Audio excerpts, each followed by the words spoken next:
Maman Dior, à la tête de 2 restaurants, elle régale des célébrités, des stars, la diaspora. Mais comment y est-elle parvenue? D'où est-elle partie? Niaouré Clarisse est notre invitée aujourd'hui, notre guest dans cette émission C'est Midi pour partager un moment totalement gourmand. Bien le bonjour, mesdames et messieurs. Installez-vous confortablement et surtout, laissez-vous servir. On a un menu pour vous, un menu qui est fait, disons, de chaîne très tendance. Et avec une cerise sur le gâteau, c'est l'interview piège. Eh bien, avec appétit et avec nous, la Fédération des femmes dynamiques de Côte d'Ivoire. Welcome.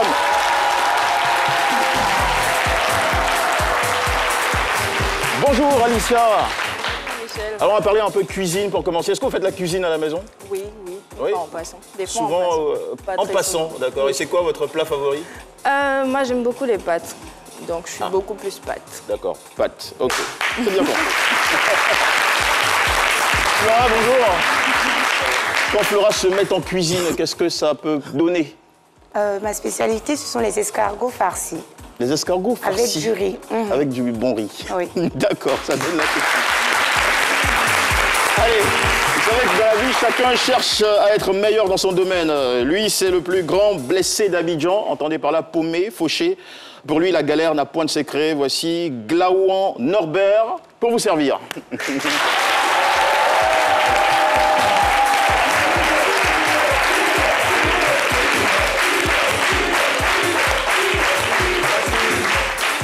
sais pas si l'applaudissement là, c'est pour la galère, c'est pas sinon. Non, c'est comme ça je suis. C'est ma vie même qui est. Qu'est-ce qui se passe? Vous n'avez pas d'entrain, vous n'avez pas d'énergie, vous êtes désespéré? C'est mon quotidien qui est là. C'est-à-dire, moi, c'est mon quotidien. En fait, quand je me regarde, je suis obligé de me promener avec ça parce que d'un moment à l'autre, je peux me suicider. Ah non, il ne faut pas le faire. Asseyez-vous. On va vous faire rencontrer une dame dont l'histoire est très inspirante et je pense qu'au sortir de ce que vous allez entendre, vous allez oublier votre corde, vous allez retrouver de l'espoir. Elle a l'argent. En tout cas, elle n'en manque pas. Quand tu me regardes, la vie est faite de haut et de bas. Mais, Norbert, le changement prend racine dans nos pensées.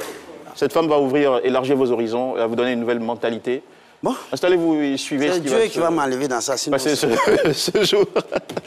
D'accord. Allez, le thème de cette émission, c'est Niaouré Clarisse, partie de zéro. J'ai aujourd'hui 2 restaurants à Paris. On va tout de suite découvrir le portrait de notre cher témoin.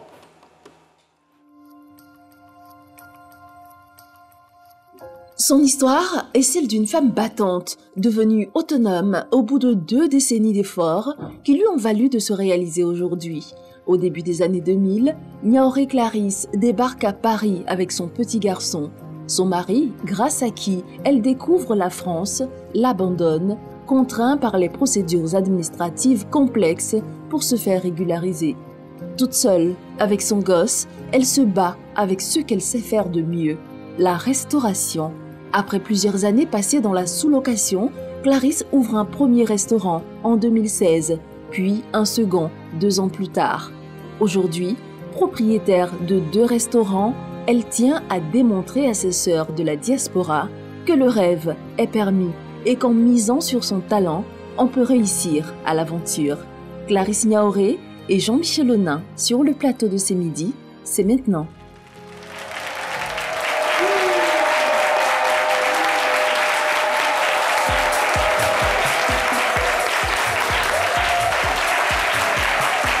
Alors j'ai l'impression qu'aujourd'hui on applaudit pour 2 bonnes raisons.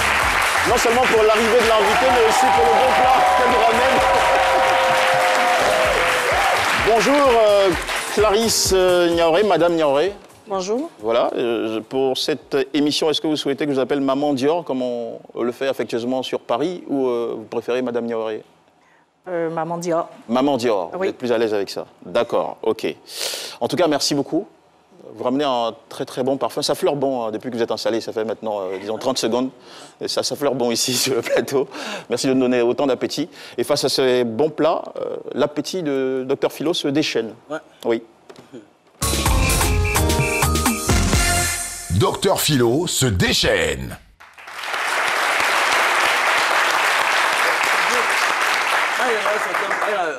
Elle n'avait rien avant. Mais aujourd'hui, elle a un restaurant en France. C'est bon. chapeau ça là même là, c'est campagne de député, on m'a donné.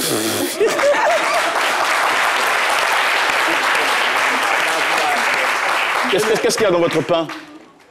Pain. Oui, dans votre baguette, qu'est-ce qu'il y a? Il peut avoir... Quand il regarde là, il peut avoir quoi là?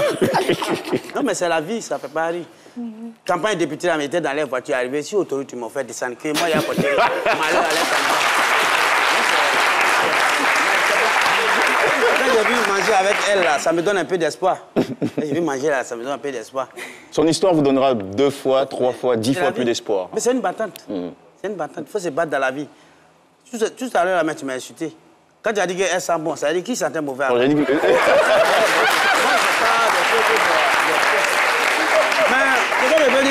Rectificatif le plat. Quand il y a bon là, ça il y a mauvais à côté. Sinon, quand je suis venu, tu n'as rien dit. Mais Dieu va me sauver un jour.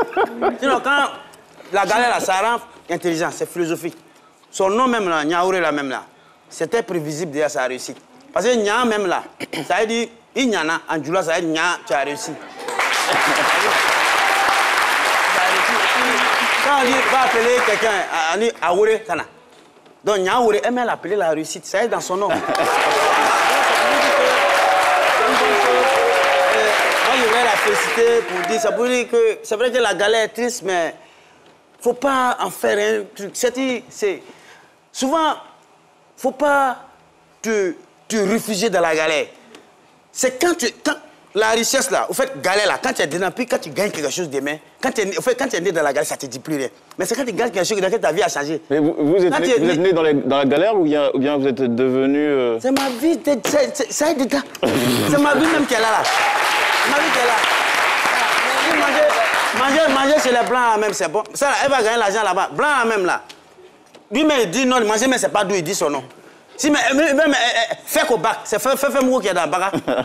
C'est fait Mouko. C'est bon, félicitations. Nos soeurs qui viennent, qui portent les bottillons, qui portent habits de fraîcheur pour venir dans la chaleur, c'est quoi benguis. Moi je les regarde, hein. Moi je les regarde. Mais c'est Dieu qui a sauvé. Ne soyez pas envieux ou jaloux. Hein. C'est pas ça. C'est quoi alors? Il y a Foumi même dans le pain là. Ouais, merci beaucoup, Niaouré. Bon, Glaouan Norbert. D'accord. Alors, Flora, vous allez tout de suite vous occuper de la suite. Effectivement. Donc, on va faire un micro-studio et je vais poser une question au charmant public qui est là. Donc, est-ce que vous avez été persévérant pour quel résultat en définitif? Donc, je vais me lever. Est-ce qu'il y a quelqu'un qui veut répondre à la question? Je pense qu'on a déjà une volonté. Oui. Bonjour, vous pouvez vous présenter, s'il vous plaît. Bonjour, madame. Et je suis madame Kwasi Marie-Paul. Je suis la présidente de l'Association des femmes dynamiques de Côte d'Ivoire.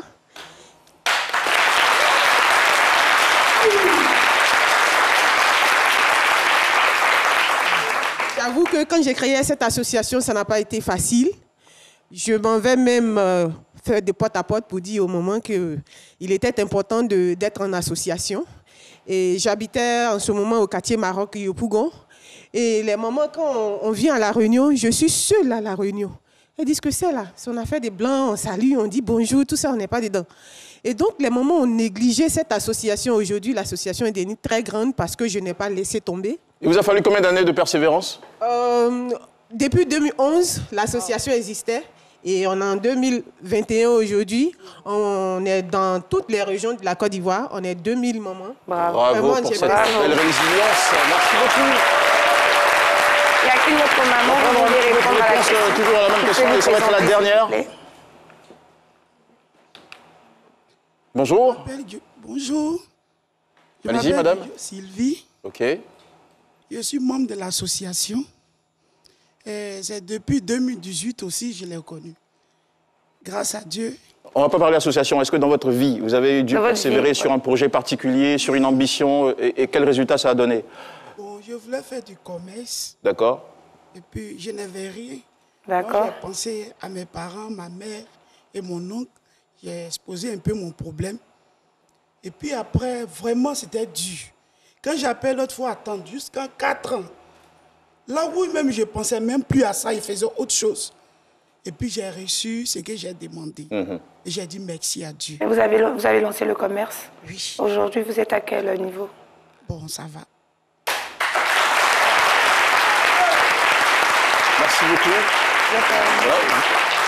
Vous Il y souhaitez a prendre encore une dernière personne que je vais autorisation prendre. permise pour la dernière prise de parole. Vous présentez, allez-y. Yohan Emmanuel Quadio, Oui. à l'état civil. J'ai commencé tout petit, à l'âge de 10 ans. J'ai aimé la communication. Et mes parents me disaient, on va payer l'école pour toi pour que tu puisses aller être animateur radio. Maintenant, tu vas t'asseoir dans le studio là-bas pour parler. Tu as gagné combien? Il dit, ah tiens, pour gagner l'argent encore, c'est le problème. C'est ma passion et je veux être communicateur, je veux être animateur. Aujourd'hui, grâce à Dieu, j'ai persévéré et je suis arrivé à la radio Alpha Blondie FM en tant qu'animateur d'une émission sportive que je vais taire le nom pour ne pas faire tout le public. On peut vous écouter à quelle heure? Vous m'écoutez les lundis, les mercredis, les vendredis de 10h à 11h. Voilà, super. C'est votre instant de gloire. Profitez-en. Merci et bonne félicitations. Voilà, de belles histoires, hein, qui nous amènent à la vôtre. Niaoré, Madame Niaoré, Clarisse, Maman Dior, pour les besoins de cette émission. Vous êtes originaire de Guibérois. Vous êtes issu d'une famille très battante, une famille de commerçants. Vous avez perdu votre père à l'âge de 16 ans et stoppé les cours en classe de première. Voilà. Un petit mot déjà sur cette ambiance commerciale dans votre famille. Ben déjà, toute petite, j'avais 3 mamans. J'avais ma maman et 2 de ses rivales qui vendaient la viande. C'était l'une des premières femmes qui ont vendu les pâtes de bœuf en Côte d'Ivoire. Depuis même que je n'étais pas encore née. Donc, c'est des dames qui se battent à vendre. Donc, souvent, ça m'énervait. On me réveillait pour aller emmener la viande au marché, fumer la viande, accompagner les mamans au marché, tout ça. Mais après, c'est dans cette ambiance-là qu'on était. Donc, les mercredis, souvent, je m'amusais à vendre un peu des alocos ou le pain devant la porte. Voilà, c'est vraiment dans ces ambiances de commerçants-là que... On a grandi et voilà. Donc ça vous a donné une culture du commerce? D'accord. OK. Alors du coup, est-ce que ça a été la raison pour laquelle l'école, vous n'avez pas pu la tirer plus loin? Parce que vous avez stoppé en première? Bon, après, j'étais intelligente, mais bon, j'aimais le commerce et j'aimais beaucoup la restauration aussi. Donc voilà, j'ai préféré faire le commerce. Vous avez dû faire un choix. Pourquoi? Parce que vous étiez très jeune, vous gagnez déjà de l'argent, vous appreniez à avoir... C'est ça, j'ai touché de l'argent. Les marges bénéficiaires. C'est ça. Ça vous a dit à quoi ça sert d'aller loin à l'école? D'accord, ok, c'est un choix en tout cas qui a payé, on retient ça surtout. Début 2000, vous allez vous envoler pour la France. Vous savez qu'il y a beaucoup, on dit, beaucoup y rêvent, mais peu y sont arrivés. Alors, dans votre cas, comment ça a été possible, ce départ pour Paname? Bon, déjà, c'est mon mari, mon ex-mari qui m'a fait partir en France, avec l'aide de ma grande sœur Marie-Claire, que je salue ici. Et voilà, je suis arrivée à Paris et c'était... les problèmes... les difficultés là-bas ont fait qu'on s'est séparés. Donc, j'étais tout seul avec mon petit garçon. C'était compliqué, c'est Paris, sans papier. Déjà, sans un sou. On a fait pas mal de services sociaux, pas mal d'hôtels, tout ça. Mon petit garçon, donc, du coup, c'était vraiment très, très difficile. Et après, quand j'ai eu mes papiers, j'ai commencé à surlouer, en fait, des restaurants parce que je n'avais pas de sous. Donc, j'ai surloué pas mal de restaurants, c'est-à-dire, c'est des restaurants des gens. Et comme je savais cuisiner, les gars me louaient et je faisais ma cuisine là-bas. J'avais pas mal de clients. Mais bon, c'est pas pour moi, donc à chaque fois, on me disait, c'est bon, c'est pas la peine, je peux faire un an là, c'est pas la peine, c'est bon. Pourquoi c'est pas la peine alors que vous aviez le savoir-faire? Après, c'est pas mon restaurant, en fait. Donc, du moment où c'est pas mon restaurant, je ne peux rien décider. C'est le propriétaire qui peut décider quand je reste ou voilà, ça ne m'appartenait pas, je me débrouillais là-bas. Donc j'ai fait comme ça pas mal, au moins 4 restaurants comme ça. Donc un jour, je me suis dit, tiens, mais si ces dames-là, elles ont des restaurants, si elles ont pu avoir des restaurants, c'est que moi, je peux l'avoir aussi. Donc qu'est-ce que je dois faire? Je quitte carrément la restauration. Je vais travailler déjà. Je fais garde d'enfants. Voilà, je gardais des enfants des Français. Et, ça, vous l'avez fait de 2008 à 2013. Oui, de 2008 en 2013. Et j'ai profité, en fait, parce qu'en fait, à Paris, quand on travaille, on cotise, en fait. Donc, du coup, j'ai profité de ces cotisations-là pour pouvoir faire mon congé individuel de formation qu'on appelle le FONGECIF. Donc, le FONGECIF, j'ai profité du FONGECIF pour pouvoir aller à l'école de cuisine qui coûtait super cher. Mais comme j'avais déjà travaillé, donc du coup, ça m'a permis de financer mon école de cuisine. Donc, je vais à l'école de cuisine à Saint-Maur-Créteil, le point F. Donc, en 2013? Oui, en 2013. Ça coûtait combien d'euros à l'époque? C'est au moins 12 000 euros. L'année? Oui, l'année. Enfin, toute la formation, en fait. Oui, c'est au moins 12 000 euros. Donc, du coup, je fais cette formation. Je vais... après ça, je travaille avec eux. Et vous sortez avec déjà quel diplôme? Je sors avec le diplôme de CAP Cuisine à l'Académie de Créteil. Après avoir économisé, après avoir été discipliné, oui, oui. Vous avez un objectif? Vous étiez sur votre objectif? Vous avez... Oui, à l'école de cuisine déjà, on pouvait... Parce qu'à l'école de cuisine, il y avait d'autres personnes qui étaient des grands cuisiniers, mais qui venaient parce qu'ils avaient appris sur l'État. Donc, du coup, ils venaient pour se former maintenant pour avoir le... Donc, du coup, on nous demandait, ben, toi, tu es venu pourquoi? Toi, tu es venu pourquoi? Donc, moi, je dis, moi, je suis venu parce que je dois avoir mon restaurant. Donc, on me regarde comme ça, on dit, comment on peut avoir un restaurant? Et c'était des cours de quoi? C'était de la cuisine française? C'est la cuisine française, la cuisine française. Donc, du coup, je dis, mais moi, je suis venue parce que je suis venue apprendre votre cuisine parce que je veux avoir mon restaurant en France. Donc, du coup, ouais, j'ai eu mon diplôme avec mention très bien. Ah, c'est bien. Un diplôme qui a été décerné par l'Académie de Créteil. Créteil. D'accord. En France? Oui, en France. Donc après, j'ai fait des formations, parce que quand on est en formation, on va en stage. Donc j'ai des stages, je suis allée dans pas mal de stages, tout ça, où, vous savez, les petits Français, souvent, ils n'aiment pas trop manger, ils disent c'est la malbouffe, en fait. Donc moi, quand je vais en stage comme ça, quand le chef cuisinier cuisine, moi, après, je mets ma touche, en fait. Donc, les enfants, ils mangent, et puis on dit, mais madame, depuis que vous êtes là, ça a du goût. C'est parce que le chef cuisinier, je mettais, et puis je lui ai proposé d'autres choses. Je dis, mais est-ce qu'on peut pas faire du yassa, ces genres de choses? Les enfants, il faut qu'on change un peu. Donc, ça a fait que, après ma formation, je suis restée aussi avec ce monsieur-là. Et je suis restée un peu avec lui. Après, j'ai fait Sodexo, pas mal de restauration d'entreprises françaises. Donc, j'ai compris, en fait, la restauration française. Je voulais comprendre la restauration française d'abord, avant de continuer dans ma restauration que je connaissais. D'accord. Alors, pour être très pragmatique, qu'est-ce que vous avez compris de la restauration française? Surtout l'hygiène. Déjà l'hygiène, parce qu'en restauration française, l'hygiène est très, très importante. Donc, ça fait que dans mes restaurants, j'ai les produits frais, parce que j'ai appris ça à l'école de cuisine. Et puis, les bases de cuisine. En restauration, en fait, en française, une fois qu'on connaît la base de la cuisine, on peut tout cuisiner avec une fiche technique. Donc, du coup, voilà. Ben, nous, ici, nos fiches techniques, elles sont dans nos têtes. C'est bien ça, non? Oui, il faut absolument une fiche technique pour être professionnel en cuisine. Pas forcément. On a d'autres plats qu'on connaît déjà. Mais c'est pour dire, par exemple, que si on me dit est-ce que vous pouvez me faire tel plat? Je peux le faire parce que je connais déjà la base de la cuisine. Donc, on me met la fiche technique devant moi, je peux faire avec les thèmes culinaires, tout ça qui vont avec. C'est comme ça, en fait. Mais quand on parle de l'hygiène, c'est quoi concrètement? L'hygiène, c'est la propriété aussi. Et puis... Mais nous aussi, on lave nos légumes avant de les cuisiner. Oui, il y a donc... ça, mais il y a la traçabilité aussi. Souvent, il y a des choses que les gens ne connaissent pas. Par exemple, quand on mange dans un restaurant, il faudrait qu'on sache d'où viennent ces produits-là. Surtout les produits frais. Donc, du coup, il y a une traçabilité où le produit a été, où l'animal a été abattu, le transport qu'il a pris, tout le voyage qu'il a fait, les conditions, tout ça, c'est très important. Et c'est ça que j'ai voulu comprendre, en fait, dans... Ah, bien, mieux. Bon.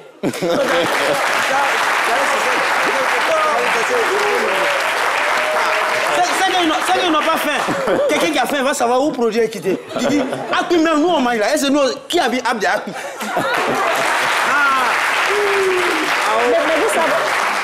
Mais vous savez pourquoi? Vous savez pourquoi c'est important? Parce que vous pouvez avoir une maladie. Quand vous mangez, vous pouvez avoir des infections, en fait. Vous pouvez, voilà. Donc, du coup, il faudrait qu'on sache où le produit est quitté pour qu'on puisse enlever ça sur le marché, en fait. Parce que ça peut avoir... ça peut vous donner de l'indigestion au moins à 3 personnes. Donc, du coup, du moment où ça commence à donner des indigestions à plusieurs personnes, on enlève ça sur le marché. Donc, c'est pour ça que c'est très important, surtout en Europe, c'est très, très important de suivre ce genre de choses. Et qui s'en occupe en Europe? Est-ce qu'il y a des laboratoires de contrôle d'hygiène alimentaire comment est-ce qu'on arrive à filtrer et à vérifier que la qualité de ces produits au point, à un moment donné, de prendre la décision de les retirer du marché? Bon, après, comment ça se passe? C'est que, déjà, il faudrait que dans le restaurant, il y ait 3 personnes, 3 différentes personnes qui ont mangé la même chose. Parce qu'ils vont tracer, en fait, comment ça s'est passé.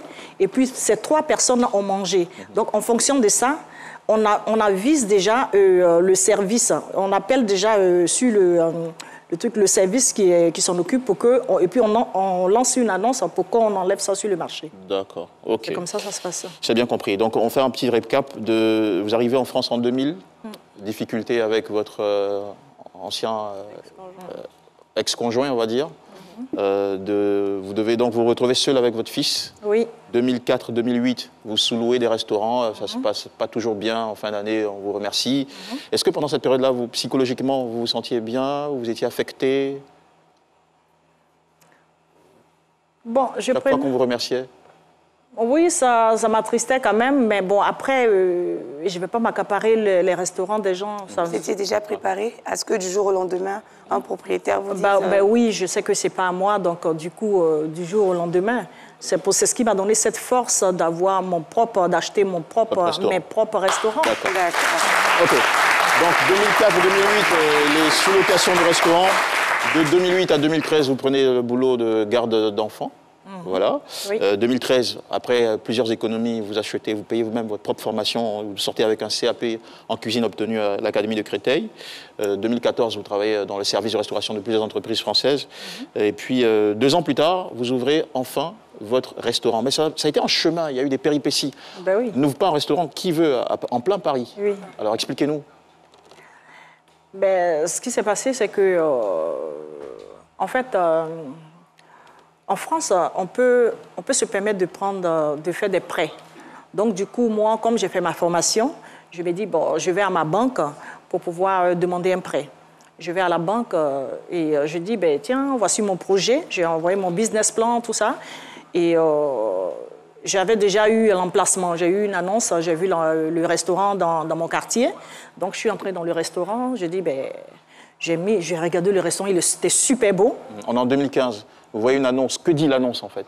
L'annonce dit restaurant à vendre. D'accord, OK. Pourtant, je n'ai rien dans la poche. Hein. Mais vous y percevez une opportunité? Ben oui. Vous allez sur les lieux pour voir à quoi ça ressemblait, ce restaurant? Je me présente, oui. Je dis bonjour, monsieur, j'ai vu une annonce là. Donc, du coup, je vois un restaurant super beau, je mets mon pied dedans, puis il dit, Seigneur, ce restaurant va m'appartenir. Et qui vendait le restaurant?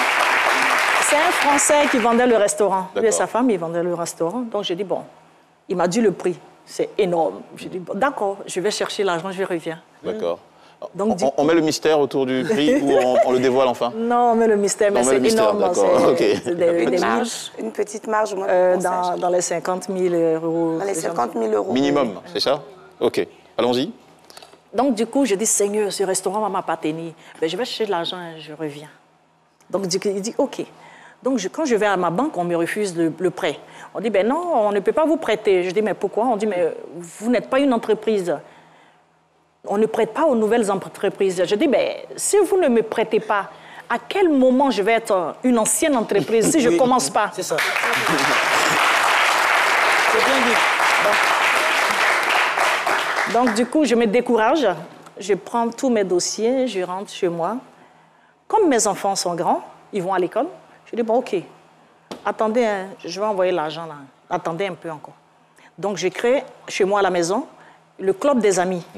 Donc, du coup... c'est quoi le club des amis? Le club des amis, c'est des gens que je connais qui viennent manger à la maison. Du coup, voilà, j'ai fait ça à la maison, mon salon, le midi.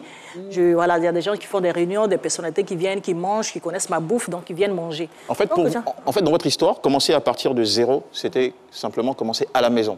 Oui, vous n'avez pas l'appui bancaire que vous souhaitiez, vous n'aviez pas les moyens que vous espériez.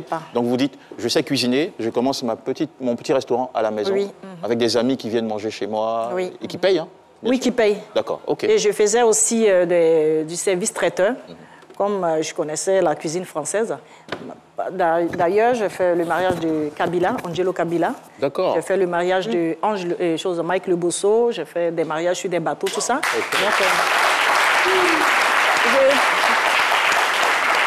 Donc j'économisais. Petit à petit, l'oiseau fait son nid. Oui, j'économise. Je vais aux services sociaux et mes enfants. Je vivais plus, j'économisais. Mais je n'ai pas eu la somme exacte. Hein. Vous savez, le restaurant, il a mis 1 an avant d'être vendu. Ils n'ont pas acheté le restaurant. Ça m'a attendu. Il a été mis sur le marché en 2015. En 2015,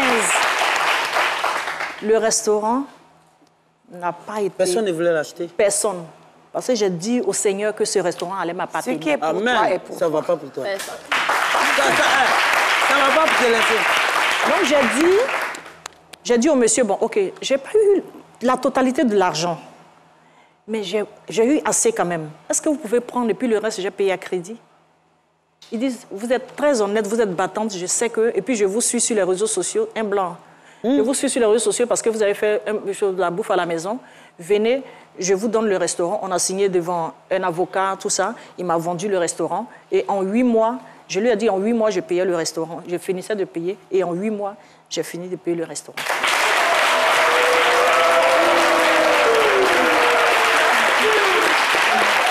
Alors, votre premier restaurant a été ouvert à Alfortville, dans le 94, à Paris. Oui.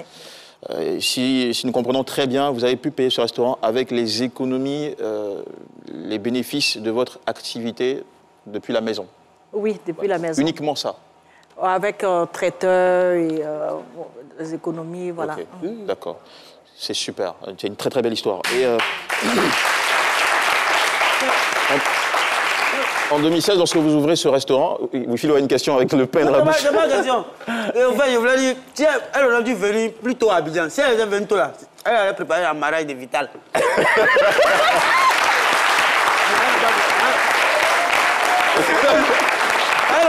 n'a pas vu de réception. On a vu sur Facebook. Peut-être qu'elle n'a pas posté les photos de cette partie gourmande de sa cérémonie. Alicia. D'accord, moi ce que je Vous n'étiez pas à cette cérémonie Non, non. Vous n'avez pas été invité, d'accord. Malheureusement ou heureusement, je ne sais pas. Mais moi, ce que je veux dire, c'est vraiment félicitations à vous, madame. C'était pas facile. Et ce que je voulais savoir, c'était de savoir comment vous en êtes sortie avec vos enfants. Bon, à l'époque, vous avez un enfant. Après, comment ça s'est passé? Si vous avez rencontré quelqu'un d'autre, et puis voilà. Oui, j'ai rencontré quelqu'un d'autre. J'ai eu d'autres enfants. J'ai eu 4 enfants. D'accord. Voilà. 4 plus donc, 1 ou 3 plus 1? J'ai 5 enfants. D'accord, donc ça fait 4 plus 1, 5 enfants. Donc comment vous en êtes sorti avec les enfants, l'éducation des enfants et puis aussi le restaurant? C'était pas facile au début déjà, parce que en 2016, à l'ouverture du restaurant, il fallait que je sois forcément là. Donc, mais le premier restaurant que j'ai acheté, c'est dans mon quartier déjà. Donc du coup, j'avais l'œil aussi sur les enfants et puis ils étaient aussi grands. Et puis, j'ai pris une nounou à la maison qui s'en occupait. Donc, du coup, j'étais vraiment à fond dans le restaurant pour que je puisse faire vivre ce restaurant parce qu'il y a plusieurs restaurants. Oui. Donc, après, il fallait que je me démarque des autres restaurants. Oui. Donc, c'est ce que j'ai fait. D'accord. En tout cas, c'est un bel exemple. Alors, votre restaurant, le premier, est-ce que c'est un restaurant qui offrait au marché des spécialités africaines, européennes, africaines et européennes? Parlez-nous un peu de la table ou de l'assiette de votre restaurant. Bon, moi, j'ai élargi, en fait, ma clientèle. Je suis allée au-delà, je fais toutes les nourritures, la plupart de toutes les nourritures africaines, Parce que, par exemple, je fais le ndolé qui est un plat camerounais. Oui. Voilà, je fais le poulet DG qui est un plat camerounais aussi. Oui. Et du moment où je fais le tchèp, le mafé, ces genres de choses, parce que les Français, ils aiment beaucoup le mafé, tout ça. Donc, ma cuisine française, ma formation française, j'ai revisité mes plats avec et je me suis concentrée sur l'hygiène. Sinon, après, la formation que j'ai apprise, je la concentre plus dans mes services traiteurs. Quand je fais le service traiteur, je fais plus, c'est-à-dire, au moins, si les Blancs peuvent me louer, les Français peuvent me louer pour le mariage français, et les Africains aussi peuvent me louer. Mais je me dis que je ne voulais pas faire la nourriture française dans mon restaurant parce qu'un Blanc ne viendra pas manger la cuisine française chez moi. C'est comme un Blanc ici qui a un restaurant ivoirien qui fait la cuisine et la sauce graine. Jamais. Voilà, donc du coup, c'est comme ça que j'ai fait. Donc, okay. Alors, qu'est-ce qui vous distingue des autres restaurants africains de Paris? Déjà, mes produits frais et du surplace. Les clients se plaignent souvent de l'attente, parce que c'est du surplace. Quand on commande, je fais. Donc, du coup, il y a un long rang. Les gens, ils sont contents. Il y a la fraîcheur. Parce que je suis tellement passionnée, ce n'est pas que l'argent. Il y a... Est-ce que le client est heureux? Ce qu'il a mangé, là, il ne faudrait pas qu'il se plaigne. Donc, je suis toujours aux petits soins. Donc, du coup, la qualité de produit est très importante pour moi et l'hygiène. C'est ce qui me démarque un peu. Et puis, tous mes employés sont déclarés et tout est professionnel. Au total?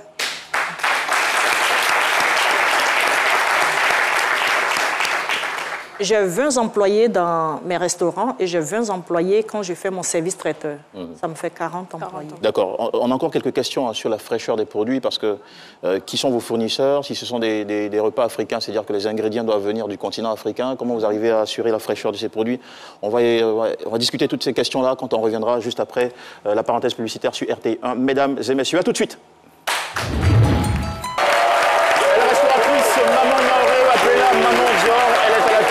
Restaurant, un à Alfortville, dans le 94 en région parisienne, et un autre qui a été ouvert en 2018, donc 2 ans plus tard, à Ivry-sur-Seine, c'est dans le 94 aussi, toujours en région parisienne. Merci d'être sur notre plateau. Voilà, Maman Dior. Un peu avant la ponctuation publicitaire, vous nous disiez que l'une de vos caractéristiques, c'est la fraîcheur de vos produits. Voilà. Alors, comment est-ce que vous arrivez à garantir la fraîcheur de vos produits quand on sait que vos fournisseurs, enfin, j'imagine bien, pour la cuisine africaine, sont sur le continent? Ouais.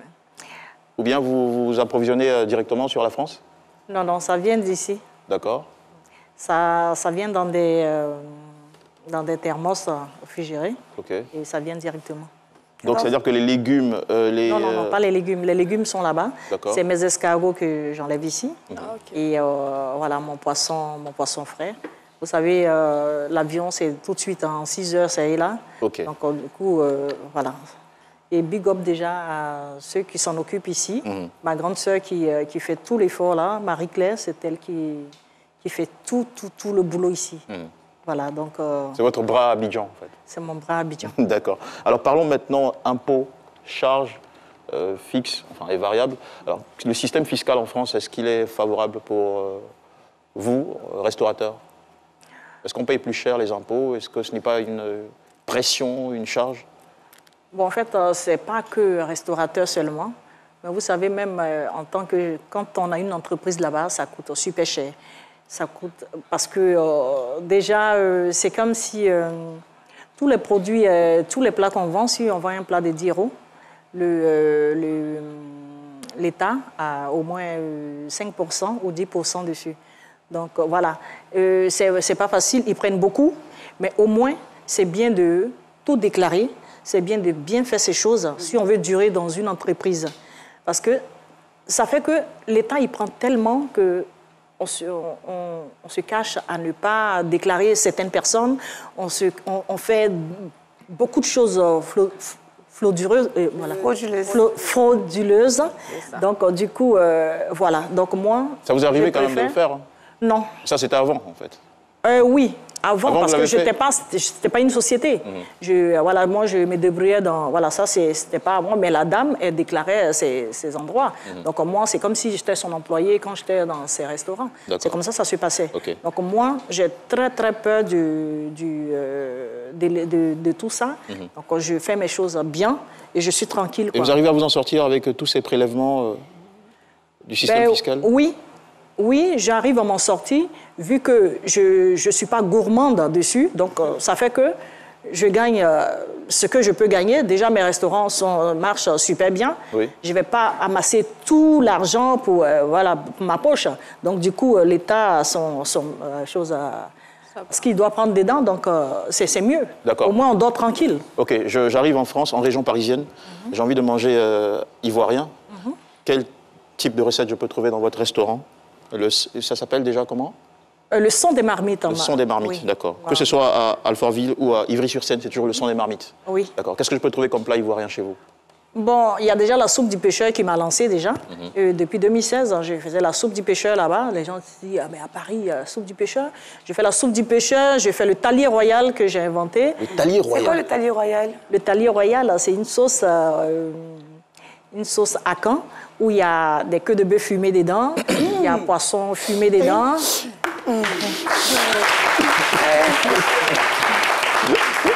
Il y a escargot dedans, il y a crabe dedans. Et puis, voilà, un peu de jeté de gombo. Le talier royal. Est-ce que ça a le même goût? Parce que vous êtes ici, demain, vous mangez sauce d'ici, là. Est-ce que quand... Arrivé là, comment vous faites pour conserver le goût? Parce qu'on dit généralement, quand Dieu va monter d'avion, ça n'a plus le même goût qu'ici.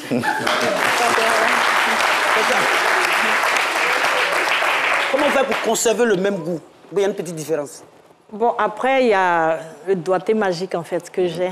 C'est ça aussi, en fait. Donc, ça fait que, pour moi, les gens qui viennent apprécient déjà. C'est, voilà, quand quelqu'un quitte en Côte d'Ivoire, quand tu veux bien manger, on dit, ben, va au son des marmites chez Maman Dior. Donc, je me dis déjà, c'est que c'est parce que c'est bon.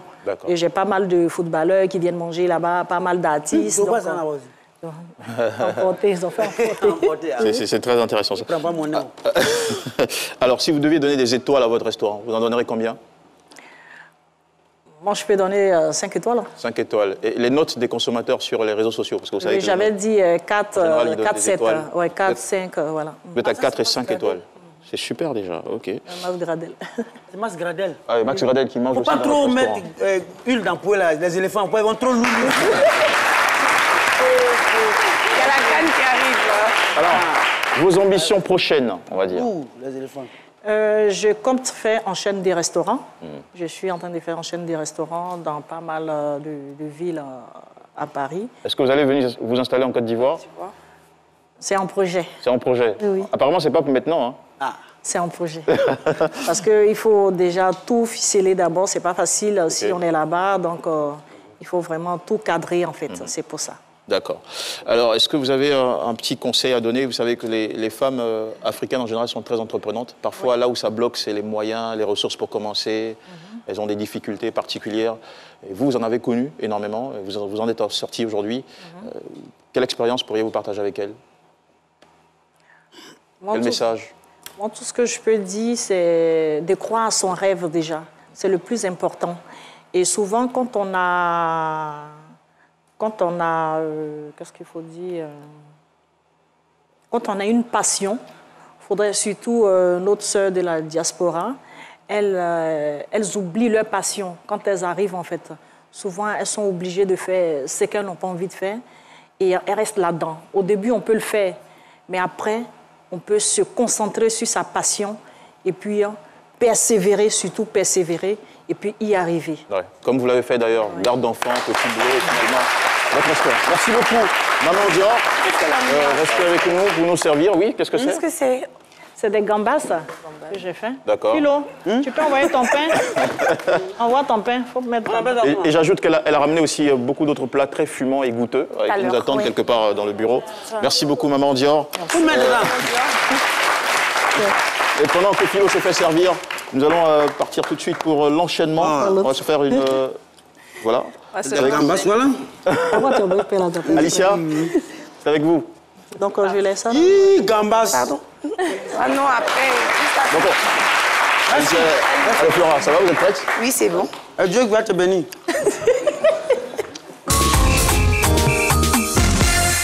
Flora d'acier, c'est Flora.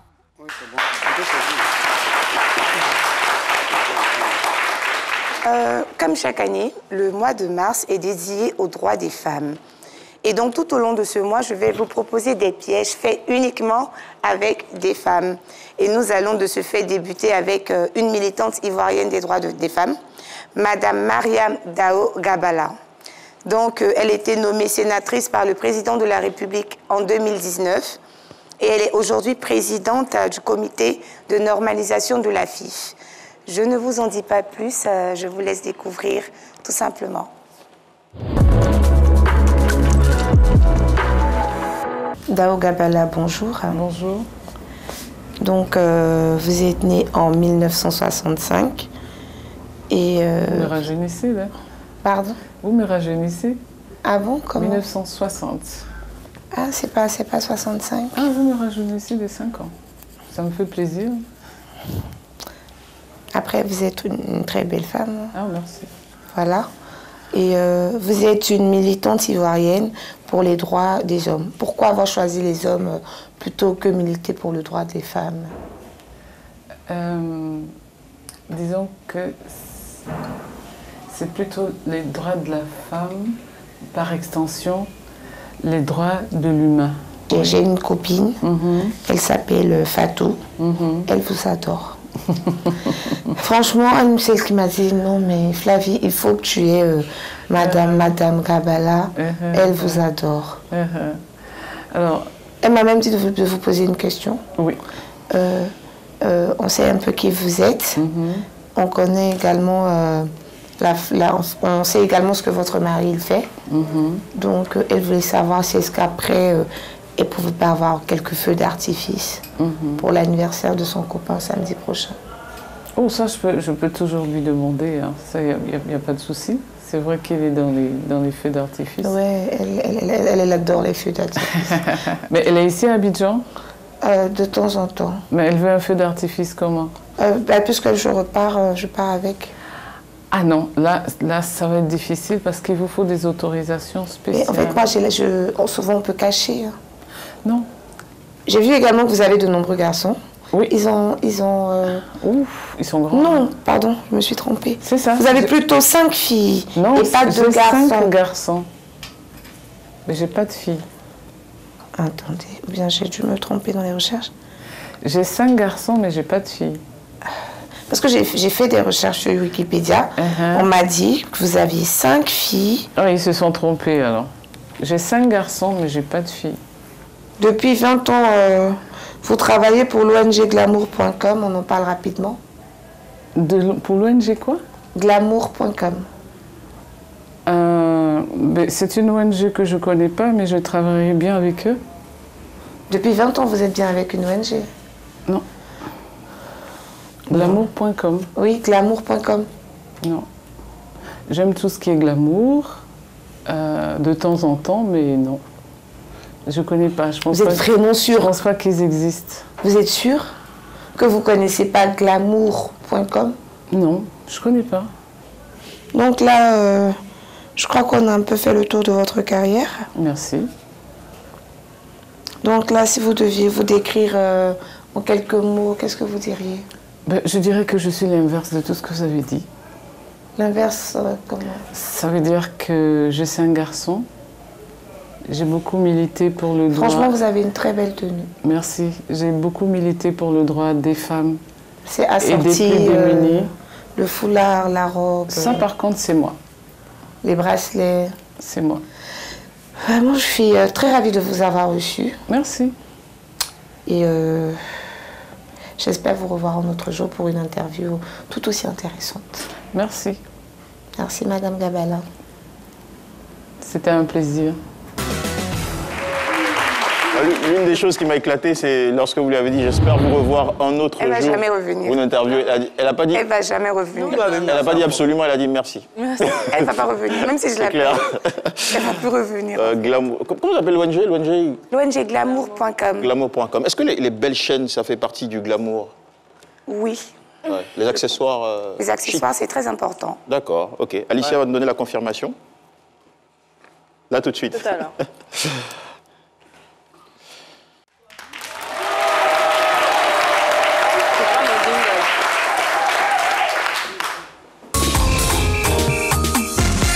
Alicia Comena, c'est Maude. Merci beaucoup. Alors aujourd'hui, nous parlerons de chaînes en général. Les chaînes à l'origine étaient utilisées pendant l'esclavage, la traite négrière et tout, mais vous en savez déjà beaucoup, donc on ne va pas s'attarder sur ça. Donc aujourd'hui, nous allons parler des chaînes qui sont maintenant, on en découvre partout, sur les chaussures, sur des sacs à main, sur les ongles même, les manucures, etc. Et pardon, qu'est-ce que je fais? Allez-y, prenez votre temps. Comme vous pouvez voir défiler sur les images, Vous avez tellement de choses à pardon. nous dire sur les chaînes que vous ne savez pas par où... Je ne sais même pas commencer par où continuer. Je ne sais pas par où continuer, voilà. Il y en a sur même des vêtements, sur des sacs, des chaussures. J'ai même mon sac qui est là, que je vais vous montrer. Okay. Un peu comme ça, qu'on en découvre sur plein d'accessoires. Et c'est léger et facile à porter. Il y en a en plastique, en aluminium, en métal, en or. Regardez mon hôtesse qui défile, merci. Donc, j'ai décidé de vous en parler aujourd'hui parce que c'était revenu à la mode, c'était vraiment très tendance. Donc, vous pouvez opter pour des chaînes surtout et ça prendra à tous les coups. D'accord. Est-ce qu'il y a un rapport entre peut-être la couleur de la chaîne et le teint ou peu importe, on se fait plaisir? Peu importe, juste faudrait l'accorder à vos bijoux, si vous voulez bien. Ça voudrait dire quoi quand vous dites accorder à vos bijoux? Ça veut dire que là, j'ai mis une chaîne argentée qui est accordée à mes talons, par contre. Ok, d'accord. Vous pouvez les accorder avec vos chaussures, peu importe. D'accord. Ok, super. Et c'est plutôt jeunes filles? Jeunes filles, les dames, les tatas parce aussi, qu'il y en a sur des sacs à main, comme je disais, sur des chaussures, même sur les manucures, mais pour les manucures, c'est plus pour les jeunes Même dames, si les pieds même? Oui. Aujourd'hui, chaîne sur les pieds. Il y a même des pulls qui sont brodés avec des bordures en chêne. Ça revient en fait partout, on en voit partout maintenant, c'est très tendance. D'accord, super. Voilà, je voulais un peu parler de ça. Alors, Maman Dior, est-ce que vous êtes chaîne ou pas? Oui. J'ai vu que Maman Dior en avait un peu sur son sac à main quand elle est Mon sac à main, il y a chaîne dessus. D'accord. C'est la tendance aussi en région parisienne? Oui, c'est tout, oui. D'accord, ok. Quel est votre accessoire de mode favori? Parce que les femmes, elles ont toujours quelque chose qui les fait beaucoup dépenser. Soit c'est les chaussures, soit les sacs à main. Sacs à main ou les petites montres, je sais pas. Les bijoux. Les bijoux. Sac à main. Le vous êtes très sac à maquillage. main. Ok, d'accord, super. Ok. Bah, ça fait plaisir. Allez, c'est tout pour aujourd'hui. c'est tout pour aujourd'hui. Oui, D'accord. donc à mardi prochain pour une autre chronique mode. Allez, merci beaucoup.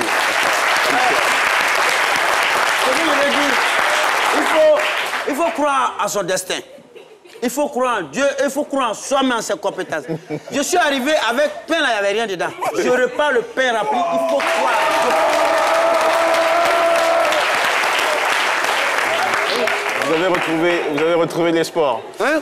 Est-ce que ça vous dirait de vous faire former peut-être en cuisine? Moi, j'aime quand on fait me donne.